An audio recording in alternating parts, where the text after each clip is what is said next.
O Ministério da Justiça vai notificar a agência de viagens 123 Milhas sobre a suspensão dos pacotes e a passagem da linha promocional.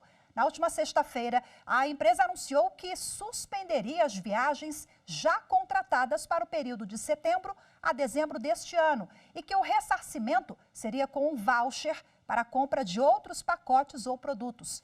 Segundo o Ministério, esse tipo de reembolso é ilegal. A repórter Amanda Mustafa tem agora os detalhes. Flávio comprou passagens para ir a São Paulo assistir a um show com amigos. Agora, o auxiliar administrativo de Alexânia, Goiás, corre o risco de não poder viajar. A gente fica assim com o pé atrás, né? Até porque a viagem em novembro agora está bem perto, então em outros meios de compras de passagem vai estar bem mais caro por estar próximo.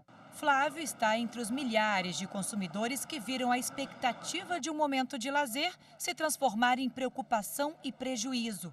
Em comunicado geral no site, a 123 Milhas informou que suspendeu todos os pacotes e passagens da linha Promo contratados para o período de setembro a dezembro deste ano. A empresa não informou o número de clientes prejudicados, mas a linha Promo corresponde a 7% dos negócios. A 123 Milhas afirmou que vai devolver integralmente os valores pagos pelos clientes por meio de vouchers acrescidos de correção monetária de 150% do CDI, acima da inflação e dos juros de mercado para a compra de passagens, hospedagens e pacotes da própria empresa. De acordo com as informações da 123 Milhas, não há opção de ressarcimento em dinheiro. Para o Ministério da Justiça, a modalidade de venda de passagens por meio de transferência de milhas adotada pela empresa precisa seguir o Código de Defesa do Consumidor e ela não pode impor aos clientes o reembolso de passagens por voucher em vez de dinheiro. O Ministério informou que a Secretaria Nacional do Consumidor irá notificar a empresa para explicar os cancelamentos dos pacotes e orienta os consumidores lesados a fazer registro na plataforma consumidor.gov.br, criada pelo governo para auxiliar a população na solução de problemas em compras pela internet. Bom, e agora a gente vai repercutir esse assunto ao vivo de forma remota com o advogado Saulo Magalhães, que é especialista em direito do consumidor. Olá, doutor Saulo, boa tarde, seja muito bem-vindo. Olá, boa tarde. Bom, para a gente começar essa questão do voucher, né? É ilegal, do ponto de vista jurídico, o CDC não contempla essa modalidade porque a empresa simplesmente disse, olha, não tem devolução por dinheiro, o ressarcimento vai ser via voucher. Se o consumidor não aceitar, ele fica sem saída, ele é obrigado a aceitar essa medida? Olha, essas cláusulas que vinculam uma única forma de ressarcimento, ela pode ser considerada uma prática abusiva, né? E algo que é condenado pelo Código de Defesa do Consumidor, né? Afinal de contas, acaba que é algo que é definido exclusivamente pela empresa e não há uma balança entre direitos, tanto da empresa como do consumidor, o que torna isso uma cláusula abusiva. Agora, também tem essa questão sensível, porque se a pessoa comprou a passagem a R$ 300, enfim, um valor bem ali baixo, né? Ela dificilmente vai conseguir comprar outra passagem agora para os próximos meses por esse valor, né? Então, tem uma série de incongruências aí nessa modalidade, né, doutor? Exatamente, e por isso a jurisprudência, né, dos diversos tribunais brasileiros entendem que a empresa deve ser responsabilizada até mesmo pelos prejuízos que isso causou, né? Porque às vezes a pessoa comprou uma passagem, como você mesmo falou, uma passagem por R$ 300 lá em janeiro, e aí agora vai ter que comprar outra em cima da hora, já contratou serviço de hospedagem, transporte, passeios, diversas outros gastos, e agora ela vai perder tudo isso? Não, a jurisprudência entende que a empresa precisa ser responsabilizada por esses prejuízos, né? E por lei, o que diz o CDC em relação à devolução do dinheiro ou ressarcimento, o prazo? Tem um prazo para isso? Bem, o Código de Defesa do Consumidor, ele prevê que a empresa ela precisa resolver o problema em 30 dias, né? A gente sabe que essas cláusulas abusivas não são formas viáveis de solução do problema. E se não é resolvido o problema nesse prazo de 30 dias, o consumidor ele pode acioná-la, né, pedindo a devolução dos valores imediatamente, né? Agora, a empresa não foi clara, não explicou exatamente o que provocou esse cancelamento, né? Mas o CDC, o Código de Defesa do Consumidor, também é claro em relação à divisão do prejuízo. A empresa não pode dividir o prejuízo com o consumidor, não é isso, doutor Saulo? Exato.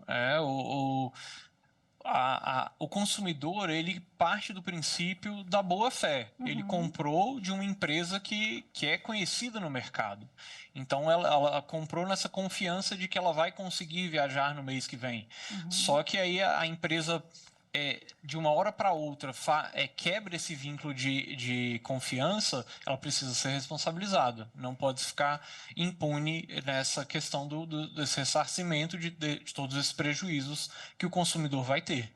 Doutor Saulo, a 123 Milhas já foi notificada pelo Ministério da Justiça. As autoridades competentes estão em diálogo, né, com a empresa para que a empresa resolva essa situação o mais breve possível. Mas agora, o consumidor que vai viajar na semana que vem, ou seja, a gente, né, espera que resolva logo, mas de hoje para a semana que vem, eu não sei se esse assunto vai ser elucidado assim depressa, né? O consumidor que vai entrar na justiça, que não tem outra saída, quais os elementos, quais os documentos, as provas que ele precisa guardar, ingressar ali para justificar e comprovar que ele foi lesado? Como você mesmo disse, como às vezes ele tem uma viagem para a semana que vem, ele não vai conseguir, de repente, um provimento judicial em um prazo tão rápido, né? Então, às vezes, ele vai precisar comprar uma outra passagem. Então, o que ele precisa ter de documentos para posteriormente acionar a empresa na justiça? Precisa ter os comprovantes de pagamento de compra dessas passagens com a 123 Milhas e todos os outros comprovantes de gastos que ele eventualmente perdeu em virtude da não ocorrência da viagem. Se ele, por exemplo, precisou comprar uma nova passagem, ele precisa ser restituído dessa nova passagem. Ou gastos com hospedagem, se eventualmente ele não conseguir, de fato, se deslocar até o local da viagem, e todos esses gastos que ele comprou de hospedagem previamente, né, que ele comprou de hospedagem, transporte e outros gastos já contratados, ele precisa ter os comprovantes de tudo isso para receber, para pleitear isso em juízo. Saulo, para a gente finalizar, que tem um ditado, né, que a gente escuta muito falar: quando a esmola é demais, o santo desconfia. O consumidor deve acender ali o sinal amarelo, vermelho, quando observar que a passagem é muito barata, ou então ali, olha, às vezes uma viagem para o exterior, 123 Milhas, colocou no pacote promo passagens para lugares caríssimos ali, menos de R$1.000. Então, opa, o consumidor tem que ter essa malícia também, né? Quais são as outras dicas aqui para não cair em furada? De fato, a gente precisa ver se há uma discrepância muito grande de uma passagem que normalmente custa R$5.000, R$3.000, está sendo vendida abaixo de R$1.000, precisa ter um sinal de alerta. E também não só em relação a 123 Milhas. A 123 Milhas, infelizmente, era uma empresa que as pessoas já confiavam, porque estava consolidada no mercado. Mas existem empresas por aí que não têm esse nome ainda e estão vendendo dessa forma. Então, precisa acender o sinal de alerta, buscar informações de confiabilidade nos sites. O site do Reclame Aqui, por exemplo, para verificar se a empresa responde eventuais problemas que tenham sido gerados lá. Então, precisa, de fato, investigar antes do que fazer o investimento e depois precisar correr atrás disso na justiça. Maravilha, doutor Saulo Magalhães, muito obrigada mais uma vez pela participação, pelas dicas aqui, pelos esclarecimentos, viu? Boa tarde para o senhor. Obrigado, boa tarde.